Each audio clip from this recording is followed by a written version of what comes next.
and welcome to another episode of Philam Creative's podcast, Voices.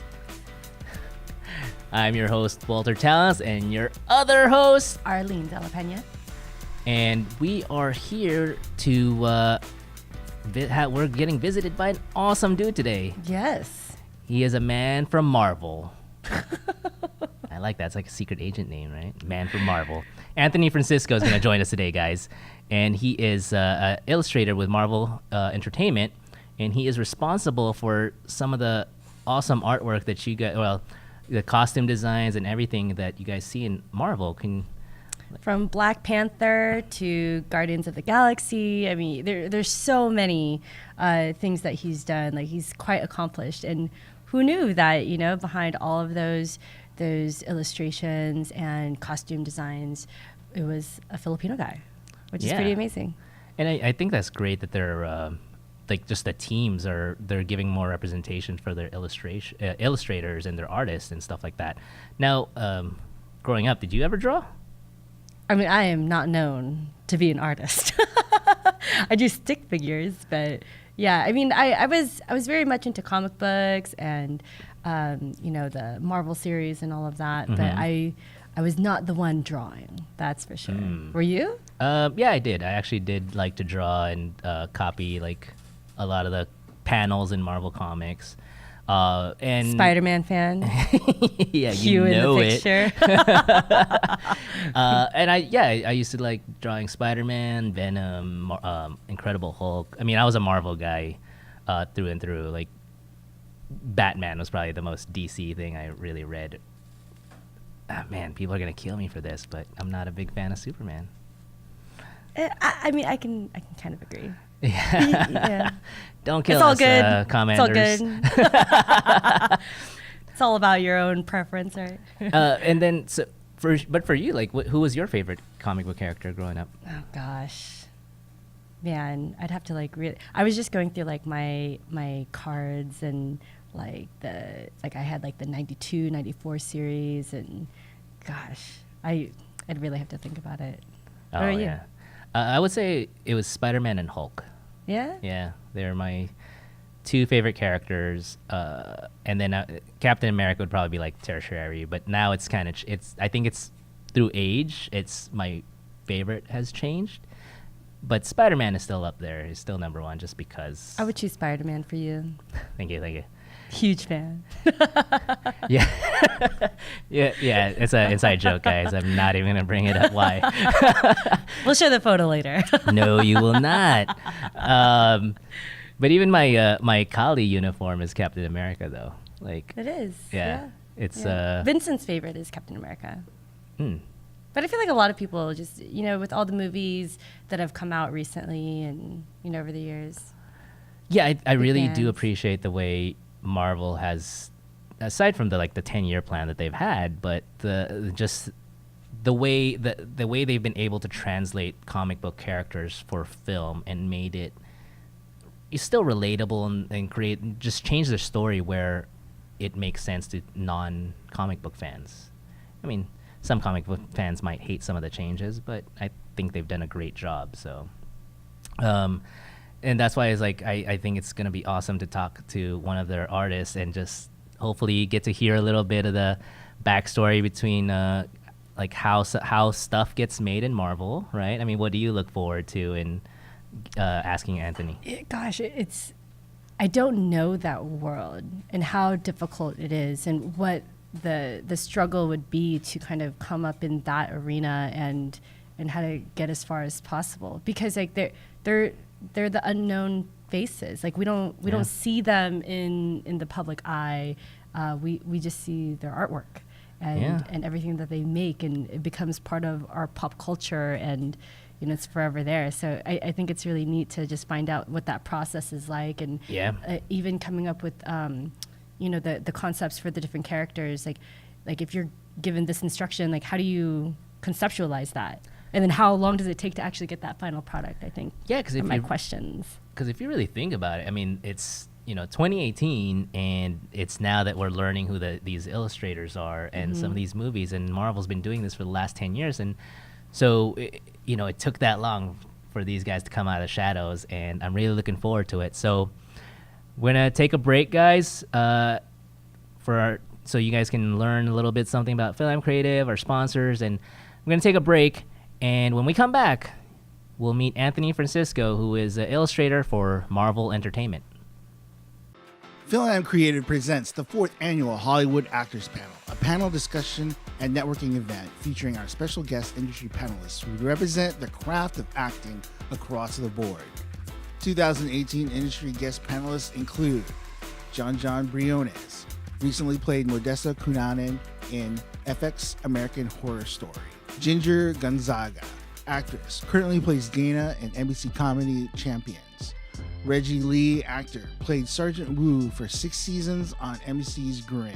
Ellen D. Williams, actress, currently plays Nicole in the Emmy Award-winning FX comedy Baskets. Join us Saturday, June 9th, 2018 from 2 p.m. to 4 p.m. at the Filipino Workers Center at 153 Glendale Boulevard, Los Angeles, California 90026. Get your tickets on Eventbrite. Look up 4th Annual Hollywood Actors Panel. See you there. Calling all Dodger fans, mark your calendar for Tuesday, June 12th to celebrate Filipino Independence Day at Dodger Stadium with Film Creative on the 9th Annual Filipino Night. Special event ticket packages include your ticket to the game, all you can eat Dodger food, and this exclusive Filipino Night Dodgers camp. Tickets start at $70. Get your tickets soon because they will sell out fast by emailing us at info@filmcreative.org. See you at the game. Go Dodgers. You're going to the game, right? Cool. And welcome back, guys. We are here with Anthony Francisco, Marvel Entertainment illustrator. Welcome to Film Creative's Voices. Thanks for having me. But it's Marvel Studios mainly. Sorry. That's where we're from. Marvel Studios, senior visual development concept artist. It's so long. Holy that is so crap. long. Yeah, because concept illustrator, actually, that's what it's called. Because illustrator just means you just draw. Mm-hmm. Well, concept illustrator means I get the concept and do the painting also. Oh, So wow. it's Thank you for hard. correcting Yeah. me just make and Not dropping much some people know knowledge. that. We got Dropping some schooled. knowledge. Where's the studio located? It's in Burbank. Ha! Someone yeah, was right. Burbank. We were talking about it earlier. Yeah, it's in the Disney lot. Have you guys Oh. seen Yeah, the yeah. dwarves holding up? Yes. Yeah, that's the one. Yes. But not that cool. building. It's the building beside it. Okay. Yeah, so it's a Wow. good place. I've used, walked by before. yeah, it's nice. It's nice. The campus is cool. And when you cross Riverside, it's the animation building. Oh, Yeah. okay. You know, when Disney bought Marvel, Yeah. Marvel Studios, the ones that make the film, we were under Marvel Entertainment New York in the beginning. Oh. Eventually, we moved under Disney Films. So How that's long where have you been with them? I've been with them 5 years. Oh, okay. 5 years. This is my Very good. 6th year. Wow. Yeah, so it's Awesome. been long, but awesome. I love being a Marvel. We were so before we started taping, we were talking about nightmares, and Yeah. and Anthony had such an interesting response. Because I was just kind of joking, Yeah. like, "Oh, tell us about your worst nightmare." And he was like, Yeah. "I love nightmares." So can you I love elaborate a nightmares. little bit more? I love getting scared. When I was younger, I loved watching any horror film I could get my hands on. Mm-hmm. Of course, I was scared watching it, but the feeling of getting scared, I like that. I don't know. What's your Why? favorite? Your favorite old school horror film? There's a lot. Poltergeist, I guess, one of Oh my Hey. gosh, you know, was that's my, such a one good of my Classic. favorite ones. And I used to not like Exorcist, but I like to watch the part where her head spins. When the priest it's is in just- there. It's just so creative. I don't know. At that time, it felt. But now when you watch it now, I It's don't know. not It's as not as scary. scary. Yeah, it's not as Yeah. scary. I think. But I did get scared a lot when I was younger, and I really loved listen to my Titos when they would come from the province to tell me stories about the encantos in the Philippines. I Yeah. think that's where it started. Ghost stories. I love doing that. Like the tikbalangs The and tikbalang. capres. Yes. And I was actually developing a book on Filipino folklore. Oh, Really? It was nice. I brought some images with me. I Oh, painted cool. my version of the aswang. It's like this design like a. Is that my phone? Just Design. kidding. So I designed the aswang like in almost like a spider version, half spider, half woman version, because I was thinking everyone is kind of scared of spiders. Most you know, so maybe that subliminal message makes it look creepier. So, no. Awesome. Well, with that anthology, like, how do you? Well, going back, let's go back to your roots of art, right? How did you get into art, and like, how did you start drawing or illustrating?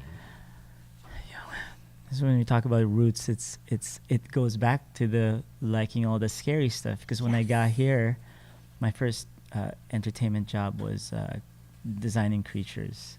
So I became a creature designer first. Where at? There's this place called ADI, Amalgamated Dynamics Incorporated. Oh, nice. Okay. They did the Starship Troopers aliens. Oh, I love that. And Alien Resurrection. Yeah. They did the alien for that. Oh, that's another movie I loved. I always watched as a child, was Aliens and Predator. That's so Right, the classics. terrifying. Of course, there's Star Wars. That's Yeah. it's not scary, but it's amazing. Yeah.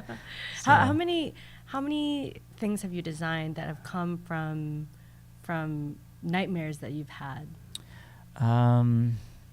There's have you guys watched Passion of Christ? Yeah. There's that scene under the bridge where the demon Mm-hmm. that was my design. Yeah, Really? I worked on that. Oh. Yeah, I got to meet Mel Gibson when he was shooting that part of it. They allowed me to come see how my design was being used. So that was really awesome kind of meeting him. I didn't really get to Wow. talk to him much, just shook my hand, you know. So yes, is that one. And I used to, recently I worked on Gears of War 4. Nice. That Yeah. was last year. I designed the final boss for that Oh, sweet. game, and another mid-game boss. I forgot the name. It's called the Carrier. Its chest opens up and you got aliens flying out of its chest cavity. I don't know if I'll ever make it that far in the game. Yeah. I know I don't get to play much games. Are you guys gamers? I am. Long time ago. Long time ago. Yeah, I mean, Like I'm like 90s gamer. 90s gamer. 90s. And not Super as serious, Nintendo. but I when I try to find Mario time, I'm more of a Call of Duty, like first-person Call of- shooter and strategy games and stuff. Oh, like that. yeah. But first-person shooter and I'm Metal more like Gear. Street Fighter fighting games mostly. Yeah. Yeah, Street Fighter, First Strike. Well, the most recent one, Street Fighter 4. I got too into it that it's like, stop. It's addiction. You gotta Not finishing draw. your work on time. Yeah, I don't. Yes, it was really bad. It's really bad. How long does it take you to, once the studio is like, oh, okay, we want you to create whatever monster or creature. How long does it take you to kind of think of something and give them like a first rough It cut? depends on what they ask for or how, or I guess if the script is done, or if they have a better description. But sometimes we're allowed to just be creative and do what we want to do. Like, for example, first, Marvel Studios, like the artists there at Visual Development, we do the characters and the villains, right? Design the costumes. But not only that, we also work on doing key frame moments of the film. And an example of the thing they would give us, like on Ant-Man, the description I got was just a fight scene in the briefcase. Oh, wow. And then that's how close we are with the development of films. I mean, not all the whole script. We just pieces that they need us to work on. So when I got that, I actually kind of gave ideas on how the fight scene would be inside there. So if the one you see on screen now, that's a lot of my ideas that they accepted. It's Nice. really cool. So which when the phone Yeah. lit up, that's one of the images I painted. Oh, that's so cool. Yeah. Are you, and so for you guys, like, can you tell people like what Marvel characters have you worked on or developed? My favorite one is Baby Groot. Mm-hmm. Yes. So I designed Baby Groot from when he was in the pot to when he had 2 legs for Guardians of the Galaxy 2 and now for Infinity War. So pretty much watched him grow. So you guys seen Infinity War yet? I have. Infinity I War? have not. You have not. So let's just spoil it for. Yeah, let's just, Let's just is this the talk beginning of the about it. spoilers? Somebody give me noise canceling headphones real quick. Spoiler alerts. Just kidding. I mean, wasn't it awesome when Daredevil showed up? Oh yeah. What? That Who would was- have known? You know, oh man, Mickey Mouse showed up too in the background. That's better. I can't believe Goofy stole the gloves, the gauntlet like that. Man, oh, you guys are gonna like it.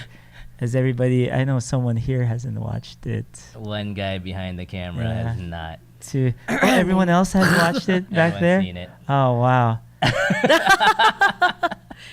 Can't say. Me and anything. you I'll say- behind the screen. I'll say it to you guys later. Who This shall one, name Oh, it. tidbit. I Yeah. think that was like really. Sorry, audience Anyway. members. You guys will not be privy to anything cool because we can't ruin it for these two who have Yeah. I can't. I'm putting my hands over. All I can say is Thanos. Thanos really looked amazing. Yes. The visuals for him. He looked like a real person. So yeah, already. because since he's a villain, it was your department. Your Yes, you our guys- department. Ryan Meinerding, the head of visual development, he is the guy who designed that. He really put a lot of effort in making Thanos look human. I guess a lot of emotion in his eyes. And of course, the special effects company. I don't know. I don't know which companies worked on him. I think there's a bunch of There's so vendors they many. used, but the main one that's closest, I guess, is ILM. I think worked on a lot of it. So it is amazing, amazing cast. A lot of people and a lot of superheroes, but they're able to like tell the story still pretty well, I think. Yeah. How much of your own life do you put into your work? Do you put like little Easter eggs for family or for yourself in there? Not really, but I would say when I was designing Baby Groot, my kids were a big influence, and my son especially because as I was designing it, the body of Baby Groot had to be designed so that he could still do the gags he needs to do, and but he should still feel like a toddler. So I had to use my son at 4 years old body type. The way his body looks like, that's pretty much what Baby Groot's body is. I just like copied it directly. So what you're saying is Baby Groot's really Filipino. Yeah, he looks exactly like my son. You know, like wooden face and all. So when my son looks at it, he says, "That's me." So he doesn't even I mean, hold back. You gotta be This like is the true. cool kid in school now. Be like, hey guys, Yeah, that's me. So don't tell everyone that because it's your sister's some of it too. You know? Aww. So, but yeah, when I see him running, and if you ever get to, I was supposed to bring my son here, but I had time to drop him off. But I wish I did bring him here because it would have been cool for you guys to see how he looks. Yeah. And he Did you bring looks him like, to? You brought both your kids to Yes, Cinemasala, you right? got to see so them. we That's saw right. them. Yeah, we That's met what I'm saying. I've met you guys before. Yeah. And I mean, hopefully we can at least do a composite or side by side photo. with Yes, Yeah. I should him do and that. because there was that And photo the of same him poses. on the Yeah, sitting I on the won. floor. in the kitchen Yes, floor. that's right. I keep forgetting I gave that presentation and you guys seen it. Yeah, so for before, you but- guys who don't know, we went to the Cinemasala. It's an event run by Marie Jamora, and that's how we met Anthony, and we got to meet him and talk to him. But he did this presentation of Groot, and then he shows this picture of his son, and then a picture of Groot in the same pose, playing video games, because his son was his inspiration for Baby Groot. And he was playing video games. At Yeah. that time, I was bothering him. So he's like, nope. It's like playing it. So it's exactly his So like in that personality. scene in Avengers or Infinity War, Yeah. and he's like, put it away. And Yeah, he's play like, away. I am Groot. That's so. Vin Diesel, man, did that really well. That's still his voice, and that was so annoying when he said it that way. I'm Groot. Or something like that, I forgot. Oh, man, yeah, this is awesome.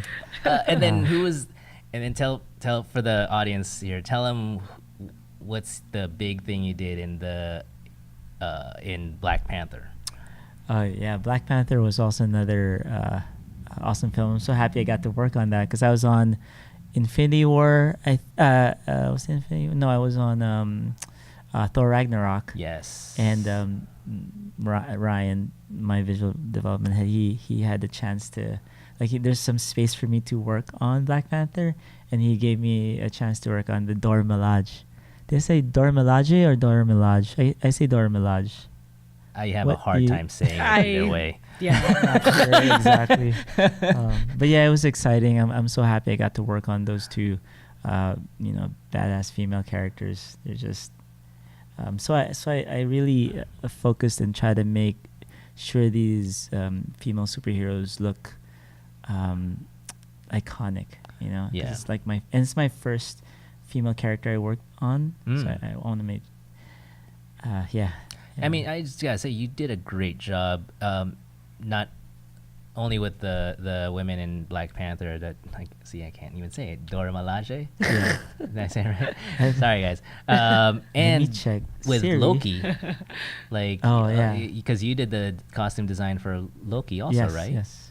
And For Thor Ragnarok. Thor Ragnarok, and Yeah. that was awesome. Yeah, that was another. I just feel like I'm always lucky, and fortunate for the right timing for this stuff. Because originally, Loki and Thor, the first ones, were designed by Charlie Wen, another really good friend of mine that I thank him for getting me into Marvel, and he designed all the Thor characters as Guardian characters. Oh wow! And it's hard because he's amazing artist, and I was like, no, I don't know how I'm gonna top that. So, but the good thing is, I try to not think about that and just think about what I could bring to the table. And since Taika Waititi decided that I don't want to see any old version of Loki, then it was a little easier to. It's almost like you're being a fashion designer. Yeah. It felt really. I used to maybe want to be a fashion designer. Yeah. So So Loki was a good challenge. And when I was designing Loki, you know how he doesn't know which side he's gonna be in. Mm-hmm. So I tried to make the costume really asymmetrical and diagonal lines so that Ooh. he doesn't know which side he's gonna. You don't know which way it's gonna fall. Yeah, fall on. So it's kind of I cool. like it. Lots of meaning. Yeah, I try. It's easier to have. It's like form follows function when design.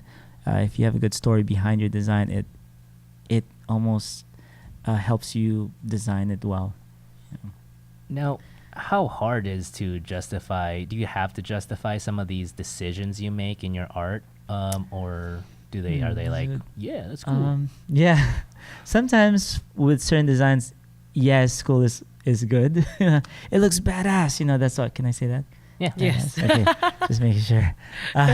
Yeah, or but with some of the other characters, you have to know their personality, and know the script and the characters. So luckily, I've always been a Marvel collector ever since the Philippines, and X-Men was my main comic book I collected. But X-Men also was in Asgard at one point, the Asgardian Wars thing. That's how I got to know Loki, and I think. Knowing the characters well helps you really design. And since I've already been drawing them for a while, it's not like I went to Marvel 5 years and that's the only time I drew them. No, Yeah. I've been drawing them since I was 10. So I think that's why it doesn't come easy, but the excitement of designing them is there. Something I think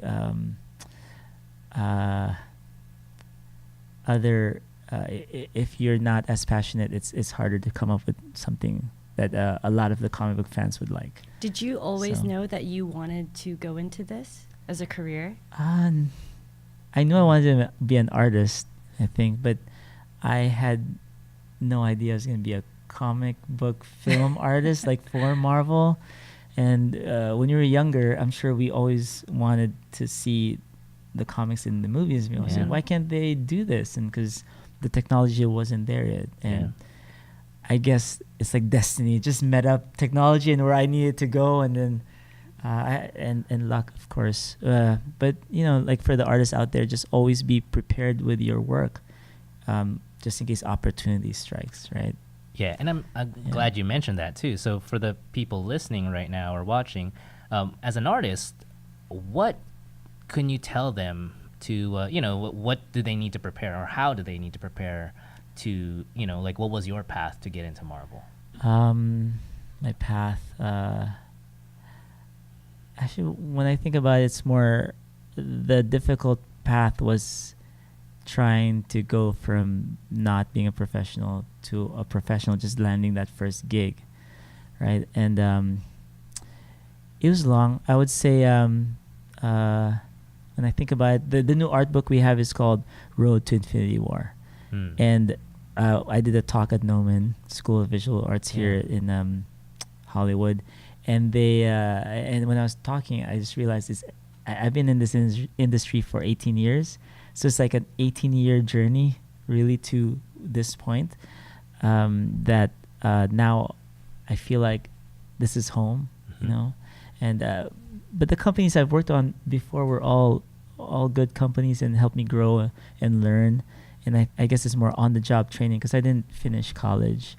That doesn't mean everyone don't go to college. You know, it just means that I didn't have enough money, so I had to and my parents are separated too. So it's almost like I went with my dad, and I just had to work already, but I'm stubborn, so I didn't wanna, and I'm also somewhat delusional that I could do this thing. Which I think all artists should have, that confidence without being overconfident that you don't listen to other people. Just be confident and believe in yourself that you get there, and don't get distracted to, you know, the goal you want to have. So I knew I just wanted to draw any job as long as it's drawing. I think I was lucky enough to find this school, this small vocational kind of art school. It had no credits. So, but everyone teaching there were professionals, like from Disney, you know. And so I got lucky. Where was it? It's called Associates of Art. It's no longer there. It was in Van Nuys, and I think that was the beginning of me realizing that, hey, you know, I could do this. I was about to go Art Center too, but it's very expensive to go to that school. So I ended up going here and just kept on drawing every day, you know, and just not giving up. Also, I got injured playing basketball, and basketball was a distraction. I think like once injured with your wrist or like hand. my knee got injured. So for 2 years I couldn't play basketball. Getting the three easy injured is like, I can't draw. Just in my knee. And when I look back at it now, I'm like, wow, that's good, because then 2 years I had nothing else to do but draw. So I kept on drawing, and but then that's when I realized consistency really is the key to getting better. Just keep on pounding at it until you get it. And good information and habits to have. And nowadays, you know, there's online classes and good instruction out there, so it's easier to learn online instead of going to school. There's this one school in Pasadena that would say it's the same kind of like concept as like teaching that I learned before in Associates. Is called Concept Design Academy. I used to teach there. Oh, okay. Cool. Have you heard of that? Yeah, I've heard school? of it. Yeah. It's like everything you want to learn would be there for fundamentals. It's a little expensive, so but I would say that's like a good place to start for people who want to be concept artists. Who were your inspirations growing up as artists? Inspiration. There's so many. I think even living artists. I mean, of course, my team at Visual Development Marvel Studios, they're all pretty amazing. And I'm inspired by them every day. But past ones, I think Frazetta would be one of the, I don't know, he's who came into my mind first. Jim Lee. Of course. Of course, Jim Lee is like X-Men, from X-Men, right? He's just like awesome. And that, I think his shapes and design was something that was really cool. And I like classic guys too, like Rockwell and Muka and the Brandywine artist, Brandywine, I think it's called. Did you have a mentor? Yeah. Like A throughout mentor. your 18 years? No. Really? Well, not like not really. It's almost like there was, because I became a creature designer first. There's no creature design schools except for one, Jordu. I think Jordu Shell. He taught creature design sculpting at Associates of Art. And when I saw that, I was like, wow, I didn't know there was a creature designer job. So like, can I do that? And I think when he opened up his school, I visited school, I took a class, but in opening night, I met the owner of ADI, Wow. Alec Gillis. That's how that whole thing happened. And I didn't have a portfolio that time. And Jordy was actually introducing my other friend, and I was behind him. And Alec, seeing my friend Carlo, he was like, hey. So Carlo's talking to him, and he looks at me and he goes, hey, are you an artist too? And I go, yes, I'm an artist. Do you have your portfolio? No, I don't have it. Remember, I didn't have a portfolio at this time. So I go, I have it at Art Center. They're, looking at it for me to try to, enter there in a scholarship. But I did get like a $15,000 scholarship there, but Nice. it's not enough because it's I mean, $30,000, I still, think. still Art Center. Yeah, but from there he said, okay, come to the studio, show me your stuff. And then I was like, okay, Awesome. and then I had to draw for 2 weeks straight every day. It's like trying to put Make it something done. together. Yeah, it's crazy. I was like, and when the week came that I was supposed to get my interview, he canceled on me. Yeah, so I'm like, wow. But then he scheduled for like 2 more weeks. So I have 2 more weeks. Just keep on going, So that's how. And then when I got there, I had only 10 pieces in pencil, and it wasn't really as impressive. But I thought it was clean and good, and I was too focused on how clean it looked. And when he was looking at it, he wasn't really impressed. Oh wow. Yeah, it's like, oh, this is good, but he can't tell how I thought. So he asked me for my sketchbook. Luckily, I had my sketchbook with me, and when I showed that, then he looked through it and he was like, all right, this is what I wanted to see that you're thinking. So that's when I realized, okay, this is what designers are. He wanted to see your process. Yeah. Not the polished stuff. Not the polished stuff. And yeah, and then to see more than what I had. And in my sketchbook, I had more stuff in there. So always carry your sketchbook. Yes, always use that, sketch every day. Nowadays, you carry your iPad, I guess. Because all the stuff's digital now. Yeah. I mean, I still draw because I want to keep up with that. There's still a place for traditional art.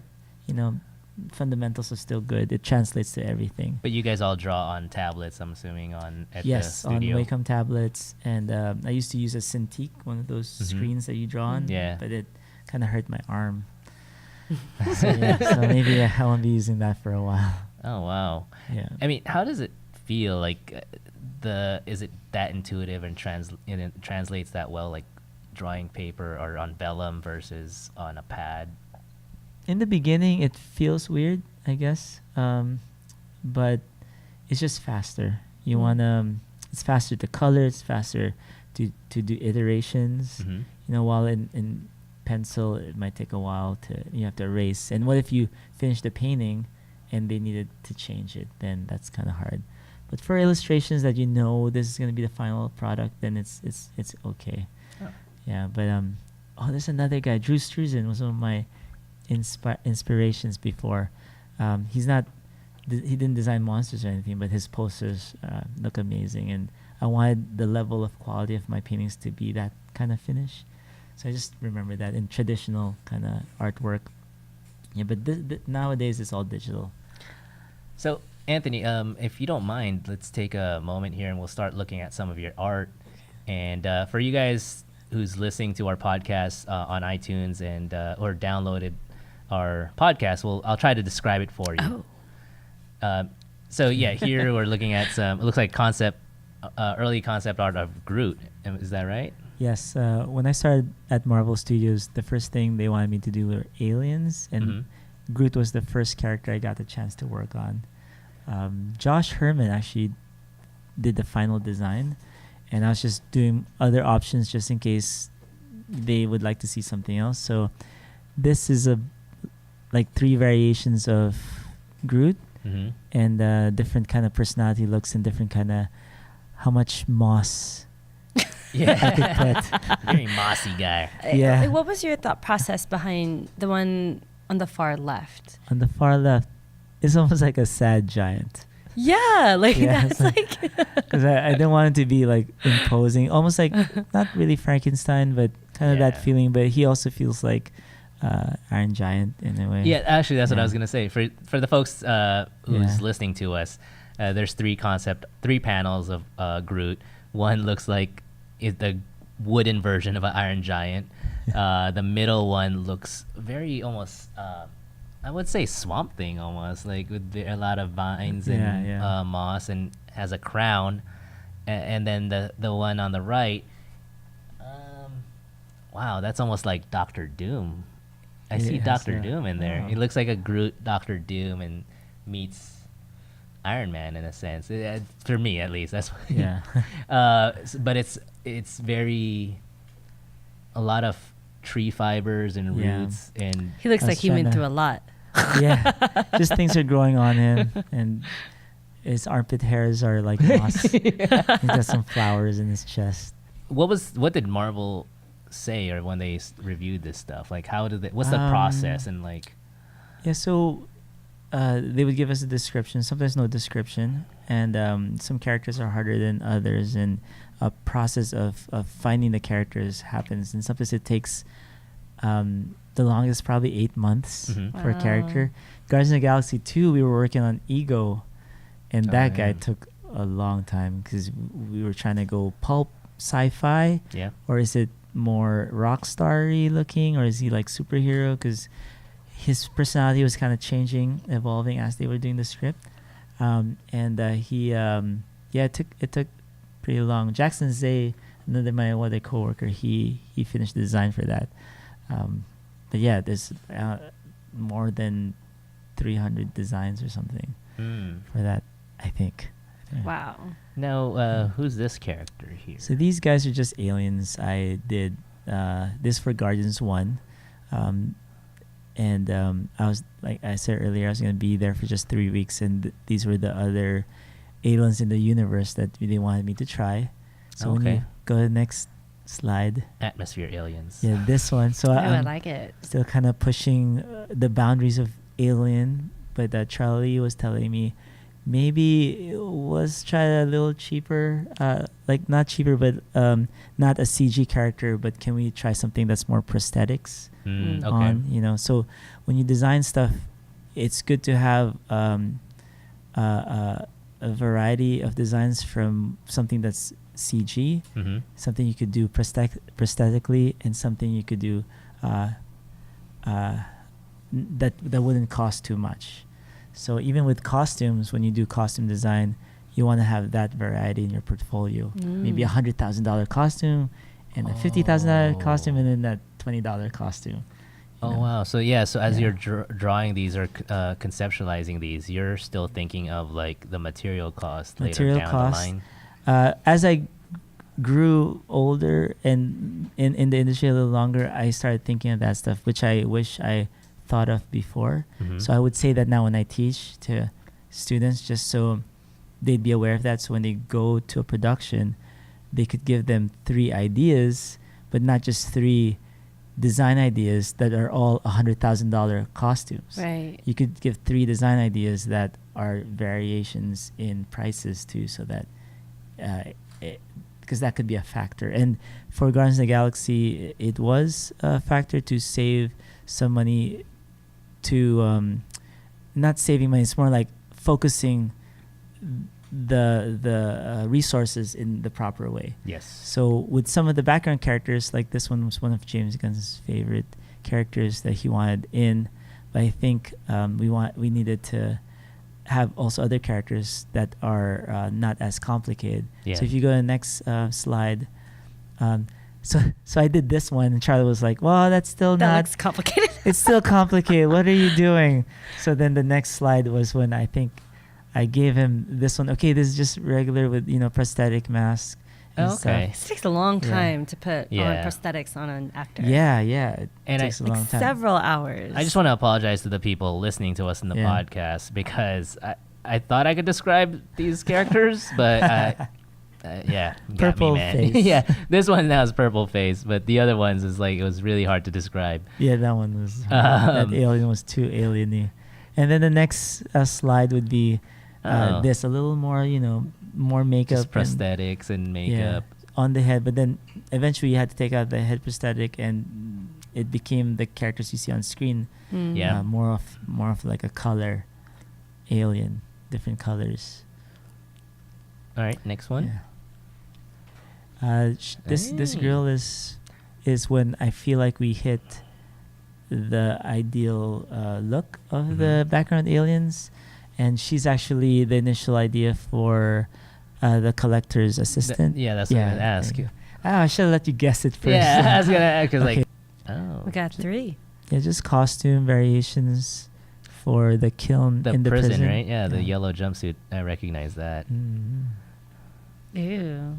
This is like This part frog with 4 eyes And and a bigger humpback on it.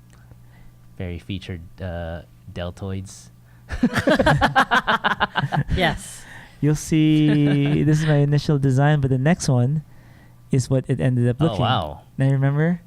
This was this that rat that Drax was like they were playing with in the gambling scene at the kiln? Yeah. That's okay. It was in Nowhere. Yes. Yeah, No, sorry, not yeah. not kiln. Nowhere, yeah. When You they were remember the gambling name? and right before they fought or something like that, right? Yeah. that Right was- before okay. they fought. It was the race. or What does something. it say on the, what are those words? I just said they wanted to know where the pivot point was of the Oh. jaw, Oh. because I designed this so it could swallow the. Fasaki is the rat-looking one. Orlani is the one I designed. So so I designed it so that when it opens its mouth, it could swallow the Fasaki. So this is what I talk about, like Oh, form I follows see. function kind of deal. So it's where the Yeah. jaw hinges to open. Yes. Like Kinda you have to how really know a lot of anatomy and Yeah, like animal anatomy Mhm. to translate for alien stuff. Of course, alien stuff you don't have to justify some of the movements. You just have to make it look cool with some kind of realism to it. Just make it believable. You know? Mhm.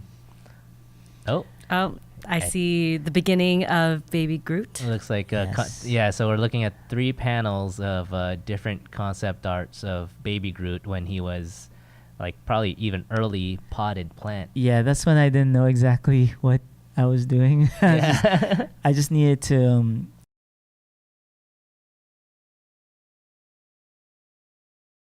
put down something on paper and just try to figure out how he would grow.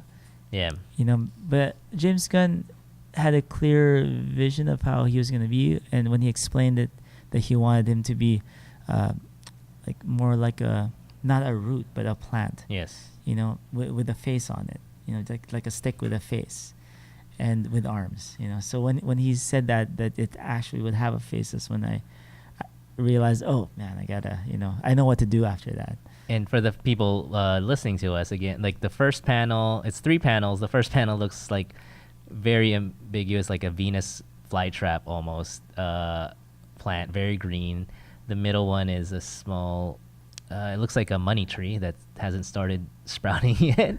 Underneath a light. Yeah, underneath Yeah. a To light grow. heat lamp. And then the third one is starting to look like Baby Groot, but just very less baby, I guess. Still potted Yeah. in the plant. No, not Or plant potted. Yeah, no limbs. And now there you go. The next slide has 3 different variations of Baby Groot, subtle variations, but they are but it's Yeah, the Baby one in the Groot. middle is like, that's kind of like my son right there dancing. And the other versions are just more trying to design different hairstyles for him. Yeah, that's what I found interesting during your presentation was like Yeah. the work and time you guys put into just the hair of Yeah. Groot or Baby Groot. Like, wow. I know we like to, since we do have somewhat of control in the beginning, we want to give the producers a lot of options, and because we also like we also have ideas of how we like it to be, but we also want to make sure we give options for the director, Hmm. what the director wants. That's what I Yes. meant to say. And hair, you never realize like how much it makes a difference Yeah. to make like age appropriate. Because Yeah, even yeah. and I'm sure we'll see it as like Groot grows from Baby Groot, like his hair changes with him too, and Yeah. and it's fascinating. When Like you see it's Infinity so War, you'll it's see. so minor. Shh, don't Oh tell yeah, me. the Infinity, tell you. the Infinity Don't tell me, don't I tell me. thought that was great. I thought of you when I was watching it. Yeah, I was like, I like that touch. And this was the approved version that James Gunn liked. Well, not just this one. There's another one too, but it's not in my presentation here. But yeah, it's right. Hair really does help say the age, and I was studying different pictures of kids just to see what the difference is, and what features grow, what features stay first. So you're almost like a scientist in a way. Wow. It really helps. Like, Sorry, go ahead. oh no. For Avengers, for Infinity War, I don't know if you're allowed to say, but like, what age is Groot supposed to be, like, ish or around? He is not an adult yet. I could say it. Well, no. You can't say like 14, 16. It's just or, like, teenage. he's just teenager. Teenage. Yeah. I don't really know the age, but I do know when I was designing him, I was going with, like, we started like at 6 years old. I did a version of that, and then the ones you guys saw last, the one that's sitting down, that was like 9 years old, and 10, 11, 14, and then 16. Oh, okay. So, yeah, so that was the range. I don't think he's 18 in this movie though. He's still in the teens. Yeah. He's yeah. All right. What's the next slide? Oh, we got Yeah. Ant-Man here. I also worked on Ant-Man. I helped design Anthony. Anthony, as I was gonna say. So it's a picture. It's an illustration of Ant-Man on top of Anthony. Is this an early concept or like later on, or what? This what is early stage? concepts of his flying ant. He kind of changed as the movie progressed, but this was supposed to make it feel like he's riding a motorcycle. So I could see it. oh yeah. So here's one of my favorite scenes I did when I was working on Ant-Man. I really researched a lot on ants, and I learned so much. I feel I watched a lot of like different documentaries, and I didn't know, I don't know if you know this, but ants, the colony is primarily female, and only the males are there just for one thing, and then they die after that. They're not important. Oh wow! Even the workers are. The workers are all female. Oh. Yeah, and then they have in a little like a little space in the colony where they have the male ants being groomed, like they would clean their wings and stuff, because only the male ants fly, and the queen ant. So when it's time to mate, all of them fly out of the colony, and then they mate and stuff, and they all die outside, and the queen ant comes back in. And Dang, gives just birth. like that. Yeah, I think they realized that if females rule the world, it would probably be a better place. You think? No more wars, I hope. Hope. Yeah. Let's hope. But yeah, from that piece that I had was when he was giving sugar water. Sorry, the one before. He was giving sugar water. Yeah. I was able to have. They liked it so much they wrote it in the script. Oh, so that was. Yeah. Oh, cool. So that's how we could affect the script sometimes, which is really awesome. Yeah. It's huge. Yeah. You're like yeah. It's influencing. wow. When they said they Sure, liked it's it that great. much, and that was really cool. So That's now, awesome. yeah, these ones I most of the ants I designed it with ZBrush. I modeled in ZBrush and lit it in Keyshot, so I get pretty nice lighting on them. So that's ZBrush is a digital 3D program. Okay. That the newer concept artists use, and it's something I think every artist, if you wanted to get into concept art, you should learn ZBrush or some kind of 3D program. This is the bullet ant. Oh wow! So yeah, we're looking at a picture or illustration of a bullet ant. Some long. That's a pretty intense looking ant, man. Yeah. It's got some thorns in the back. I think that's one of the most dangerous ants, I guess. I think it has known as the sting is like, it feels like you got shot with a bullet. That's why they're called bullet ants. I Oh think. yeah. Really? Yeah, I was watching Where do they live? that. I don't know. I want to say South America because almost think- everything dangerous yeah. in South America or Yeah. Australia. They're not. Yeah, you're not allowed to bring that into the country. Oh, nice. Yes. So yeah, we're looking at an image of a bullet. Go. They're trying to shoot at Ant-Man, but He's it's dodging a, it. Do you remember which scene this is? I know this. He's in the model. He's like Yes, yeah, he's that's at the the one. museum, or not the museum, the corporate office of the Yeah. bad guys. So we would do these images to help the director visualize the scene, and especially the miniature world. How would that look like? Yeah, and it's got the bullets like coming into, about to hit him, and I like the what do you call that in the behind the bullet? It's the motion or The focal.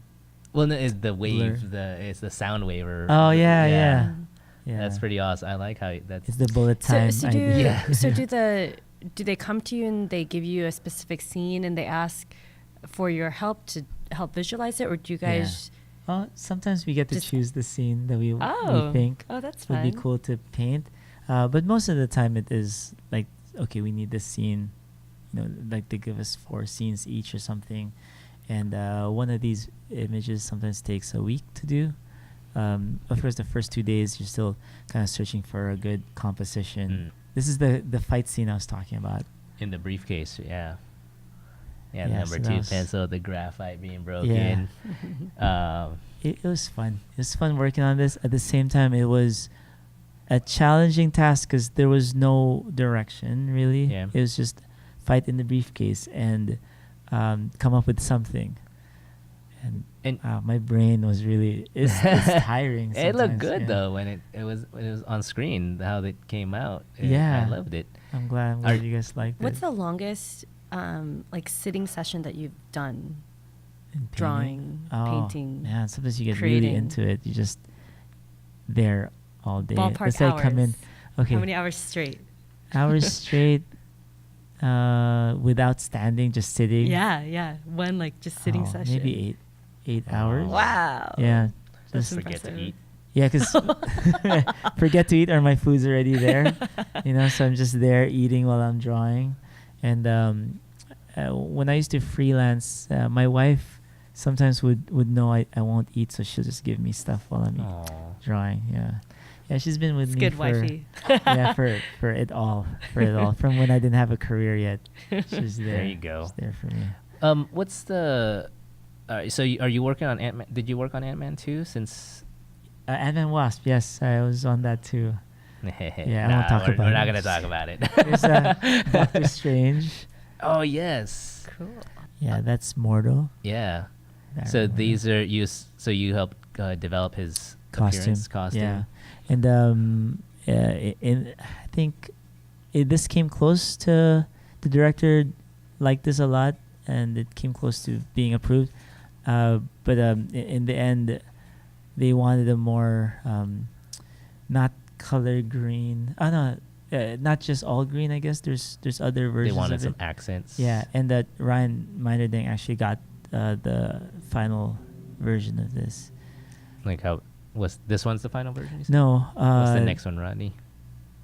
The next one is Doctor Oh, Strange. there yeah. you go. Nice. That's pretty hot, So that's man. like my initial design for Doctor Strange, and the final designs. Carla Ortiz did the final design, but this was like the beginning of the look that they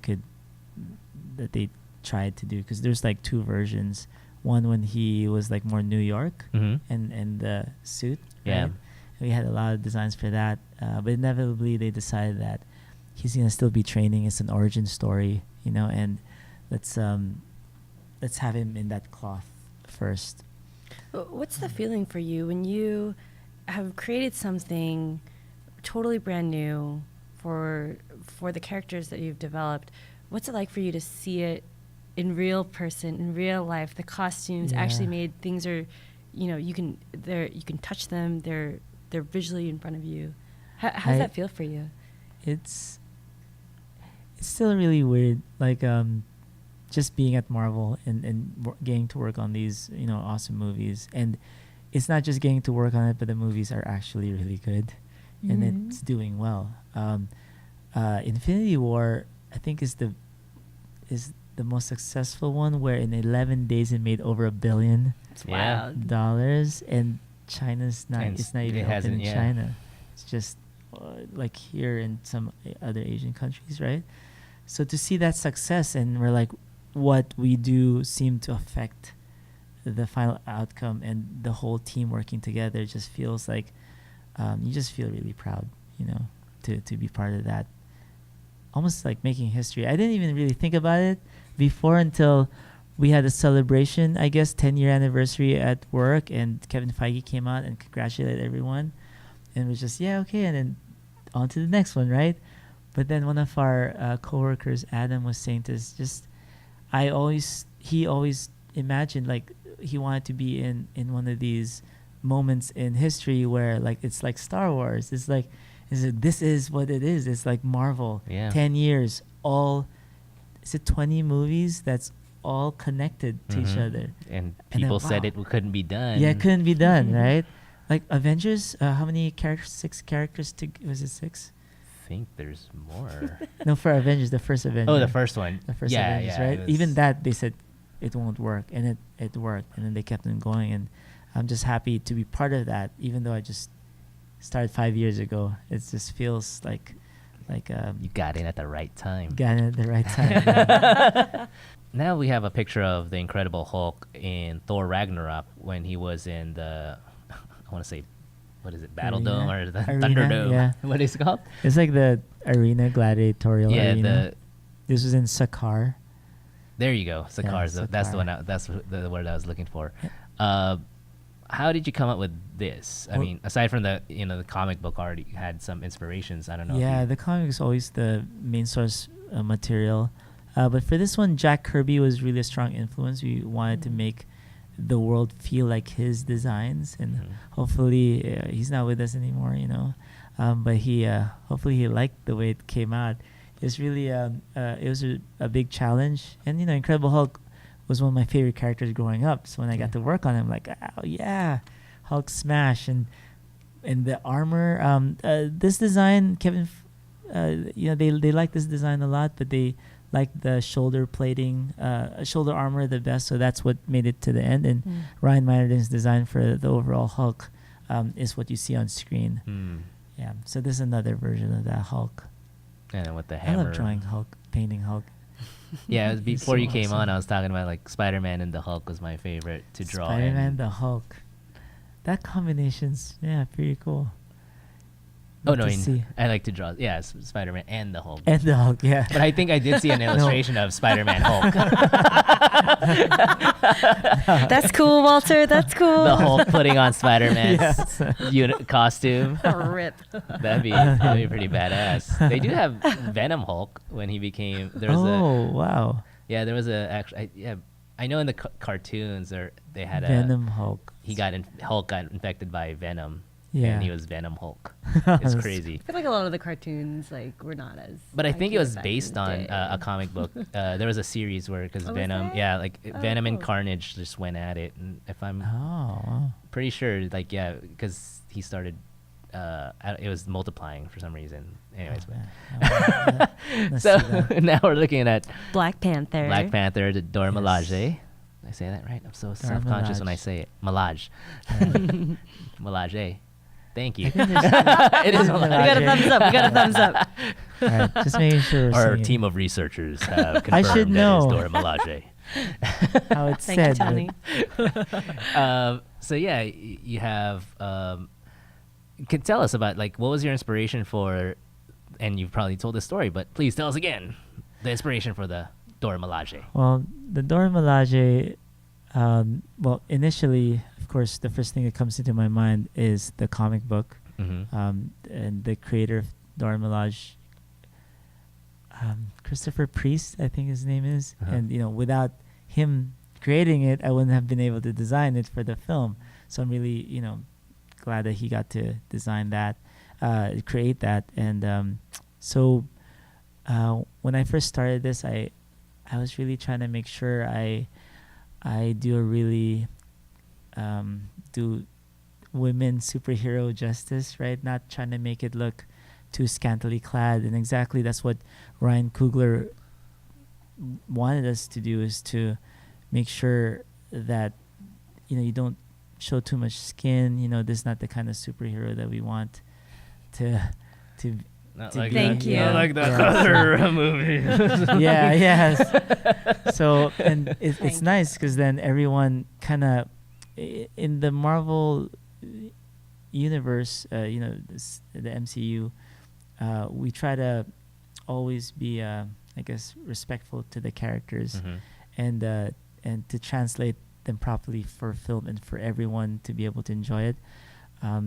So with this one, I try to really keep close to how the comic book is, but also modernizing the Yeah. costume a little more and making it make like World War One, World War Two outfits on what.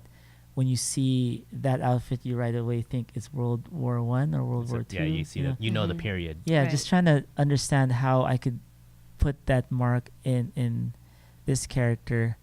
And there's this tribe called Dinka Mhm. tribe, Mhm. and I'm a big I have this big picture book of that tribe and their traditions. Mhm. And I had this a while back, even before I started my career. And there's this corset that I always looked at, and I always use that in my other designs I did, even for games. And that's what came into my mind first. But this time I don't even have to adjust it that much, because it's already like African, and that became my touchstone, my main point of reference for everything else that came along with it. So Dinka, the Maasai, the Nabili tribes for the rings around her neck, and sometimes even looked at those Borneo women with the long Yeah, hair. that's what I was gonna say. I was Mhm. like, Yeah. was it from them or? It also had that, but that's not practical, so Yeah. because it's too long, you can't really fight with that. But having those rings on her neck was a combination of that tribe and the Nabili tribe, because it gave him that elegance Mhm. for her. And then from there, still exploring other tribal cultures, like the Native Americans, the patternings they have there, and of course the Filipino tribes, the Igorots. I also looked into that and see what is the common thread between the whole thing. What can I add a little bit to spice up the overall African design I already had? Maybe there's like little shapes I could add in there, and even the shoulder pads were not shoulder pads, shoulder armor. Yeah. Ruth Carter did an amazing job with taking the design and making it come to life, making that armor feel traditional, because in the beginning I was trying to make it more like streamlined, like Black Panther, very Mhm. sci-fi, maybe too sci-fi, Mhm. but still keeping it traditional looking. So when she did what she did her magic, it just looked amazing on screen. She chose the right material, and she translated it well. I was just really Can happy you with. talk Yeah, about here the it is. shoes? Yes, these shoes here. This is interesting because I made sure that none of the parts of their bodies would be exposed except for the head. And initially I did have sandals on there because if it's African, maybe it could have or not even have any shoes, because the tribes in Africa is Yeah. just maybe that could be the traditional kind of to make it feel more traditional. Mhm. But at the same time, we wanted them to look more in an advanced kind of state, right? And the costumes need to feel that way. So maybe more sophisticated shoes, but It's definitely much more practical. yeah, much more And any practical. Too, right? Yeah. And I decided on that two-toe thing, toed shoes, Like because of the ninja. Like the Tabi right? boots. Yeah. Yeah, is that what it's called? Tabi boots. Yeah. This is like one of my favorite Well, designs I worked on. Share with the Actually, folks what was the which one is the Filipino inspiration? What part of the costume? Well, what it was, the tabard in the middle there. Mhm. In getting that design, there's an African shield that I saw. Oh, like the Zulu. Yeah, maybe it's a Zulu Zulu that had shield. a shape there that felt right for that, because I wanted to put some armor in there. But as I was trying to figure out how I could attach that to their body, and then that's when my grandma's my aunt's table runner Yeah. came to mind. Like, because I remember playing with that and attaching it to my body and putting a belt around my waist. So that's how I was like, maybe I could do it that way. Of course, that's not how they did it in costume design, but that's what I was thinking about when I was trying to put that together. That's why you see the little metal stuff here holding Yeah. that tabard in front. That's how I was imagining the belt, because I had a belt up here and a belt down here, so to hold that middle part in. But that was the inspiration from my aunt's place is more on the applying it on there, okay. but the patterning is actually still from that shield. I have to find where that shield Gotcha. is. I was just and I was thinking it was more yeah. because like it was the bahag part, like. And that also had that stuff, the bahag, and I think that does go across all the both cultures. They have Yeah. that in Africa, Yeah. and they have it in the Igorots. Do you have a self-portrait? Yes, I will send it to you guys. If you guys visit, check out my Instagram, Man of Tales. I will. No, I'm just kidding. I will not have a photo of me and Bahag. Growing up, I just want to ask you about growing up and becoming an artist as a Filipino-American. Like, what was that like? Because I don't think being an artist or an illustrator is on the radar of parents as a profession. That's true. I think usually it's like art. Why do art? It's not gonna make any money, right? That's the first thing. And starving artists is always what people think. Like sometimes that's true, but there's a happiness I think I was after more than the money. It just so happens that I went through. I got lucky that Yeah. the stuff I liked actually got really popular, Marvel stuff, So yeah, I don't know if it's every Asian family. It's always the doctor, the nurse, the dentist. Jokoy would joke about that. But yeah, when I was watching his thing, it was like his set. It was just I kind of relate to that. But yeah, it wasn't. My dad was a photographer, and even his journey to do that was difficult because they wanted him to be an engineer. I think that's how it was. But so with me, he let me do what I wanted to do. But he also wanted me to go into advertising. I think that's first, but it's not quite advertising that I ended up doing. But in a way that kind of, I went to UST for a little bit before I came here. Okay. That's So- University of Santo Tomas In the Philippines. Yeah. And so I did learn some advertising. So I think that kind of helped some of the way of thinking of selling your design. So, but yeah, no, that's not. When I first got here, I was going to be a physical therapist. That was the idea. So Well, that anatomy part, kind of. yeah. it So that's still why I helped thought you. that I wanted to do that because it's sports. Yeah. And I used to play basketball a lot, and I love the human anatomy. If I was going to be a doctor, it would be like a bone doctor or something, anything that had to do with muscles, or I would have, or a trainer, and I love martial arts, so maybe a stuntman, that kind of Yeah. stuff. But it's not easily, you can't envision that that's going to be something I could really do, because it's always, there's this thing where there's not enough confidence people give you when you're growing up. It's always, that can't be done, or they don't really say that can't be done, but they also don't say it can be done. It's They almost encourage you to go a different way. yeah. So with my art, because I wanted to do comic books, right, first, so that didn't make that much money. But the time of Jim Lee, they were making a lot of money, I think. And but yeah, anyway, I ended up going with my sister. We were about to. She was gonna be a dentist, and then I was gonna be physical therapy, and then we went into that place, this vocational nine month course, whatever. and as the counselor was talking to me, she read my like SAT Mhm. card from the Philippines and said, University of Santo Tomas, Bachelor of Architecture and Fine Arts. And when she said Architecture and Fine Arts, and I'm like, I'm an artist. What am I doing here?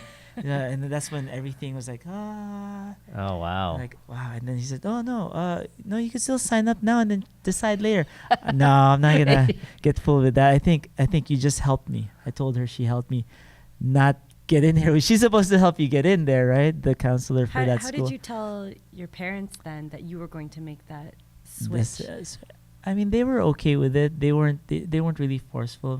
My grandma was a little more, because we were living with her Yeah. at that time. And how will you work? If you don't, you have to work now. Mhm. And it wasn't even like go to school. It's like just work. Mm.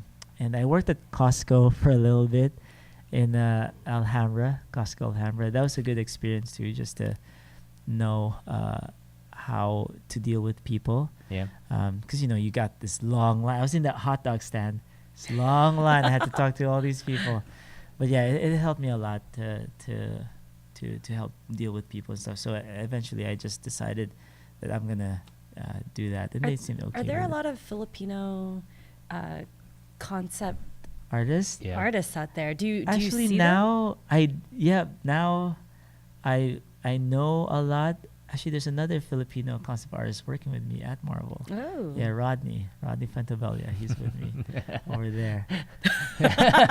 Rodney. different Rodney. No. Different Rodney. But Yeah, and I also know Ed Natividad. He worked on Star Wars, the first. Yeah, film. yeah. So yeah, he's awesome too. You guys should have him here. yeah. He's a really nice guy, and I think he designed the Batmobile for. Ooh. Yeah, he actually designs real cars. Oh So wow. Wow. not just he's a designer, but he could design real cars. Gonna have to get him on the show, Rodney. Yeah. Another Bring the Batmobile. another good friend of mine that's a concept artist. We kind of came up in the industry together. Is Carlo Aureliano. Okay. Cool. He's like art director for Super Evil Megacorp. They did the game called Vainglory. Have you heard Okay. that game? It's one of the top games right now. Yeah, he's pretty amazing with his That's work. awesome. Yeah. So yeah, but there are a growing number of Filipino Yeah, American or Filipino like artists. Asians there too. Another one, John Staub. He's another guy we hired on for Infinity War. And well, before we start wrapping up, I just want to say thank you, Anthony, for coming to Philam Creative's Always a Voices. pleasure. Thanks for having me. I can't believe an hour has passed already. Yeah. Time That flies was when you're having fast. fun. I have more stuff to say. Yeah, well, We I'm need to have you back. We're gonna have you back. Yeah. When your next new movies comes out, With we're your gonna have sketchbook. stuff with your Yes. sketchbook. Yeah, I Yeah. would love to show that. My older sketchbooks too, maybe. Yeah, it'd be cool to see your development from like the older stuff into how you've grown as an artist. Walter will now. also bring his sketchbook. Yes, I will thoroughly embarrass myself. I will show you my stick figures that I can draw. Yes. I will teach you how to draw. Oh my And God, I- can go. you? Yeah. Oh my Baby God. Groot or something. Yeah. That'd be good. Done. Yeah. Dude. You're back in. You'll be able to do it. Yes. Well, before we leave though, can you share with the audience how can they find you? How can they see your artwork? And if you have any future projects coming up? Yeah, if you guys are interested in seeing more of my work, you could check out my Instagram. It's Anthony_Francisco_art. You could follow me on Twitter. It's Sketch Paint Draw. And I do have a YouTube channel, but it's not working. No, I mean, I'm not putting enough stuff on there. But yeah, you could see me paint on like a Samsung Galaxy Note. I painted Loki. Oh, You nice. I could think check I that saw out. that one already. Yeah. Yeah. It's fun doing that. Future projects, you guys, Ant-Man Wasp is coming on July 6th. And after that is going to be Captain Marvel. And then Infinity War 2. Yeah. I think that's the order. Yeah. Awesome. And more future projects, which I can't talk about. Yeah. Looking forward to it. Again, thank you very much for coming and visiting us. I had such a fun time, Arlene. Like, any last Yeah. words to this man before we send Well, him off to the Again, Marvel thank you for universe? having me. It's really, I enjoyed this a lot.